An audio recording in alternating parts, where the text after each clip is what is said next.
ဧပြီလ1ရက်နေ့ဒါကဘယ်လိုဖြစ်နိုင်ပါလဲ1964ခုနှစ်မှာပြင်သစ်ဘုရင် Charles 9ကပြက်ကတင်တစ်ကိုပြောင်းလဲဖို့အမိန့်ထုတ်ခဲ့ပါတယ်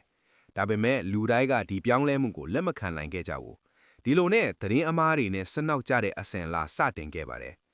ကျောနောက်မှာ9ရုပ်လဲကတ်ခန့်လိုက်ရပြီဆိုရင်တော့မင်းဟာဧပြီအယူဖယ်သွားပါပြီဒီနောက်ပြောင်မှုတွေဟာတရွာမှတရွာတနိုင်ငံမှတနိုင်ငံကိုမြင်းတီတော်တွေနဲ့အတူပြန့်နှံ့သွားခဲ့ပါတယ်တချို့ကဘယ်ရက်ဟာတကယ်နှစ်သက်ကူးရက်လဲဆိုတာဝေခွဲမရအောင်ဖြစ်ခဲ့ရပါတယ်ရာစုနှစ်တွေကြာလာတာနဲ့အတူကဘာတဝန်လုံးကလူတွေဟာဒီနေ့မှနောက်ပြောင်ရတာကိုဝါဒနာပါလာကြပါတယ်ယနေ့ခေတ်ရုံးခန်းတွေထဲမှာလည်းဒီအလေးအထကရှိနေသေးပါ1958ခုနှစ်မှာ BBC ကခောက်ဆွဲပင်တွေအတီးတီတယ်ဆိုပြီးသတင်းမှားထုတ်လွှင့်ခဲ့တာကိုမှတ်မိကြသေးလားနီးပညာတွေတိုးတက်လာပေမဲ့ကျွန်တော်တို့ရဲ့ရေမောချင်တဲ့စိတ်ကတော့ပြောင်းလဲမသွားပါဘူး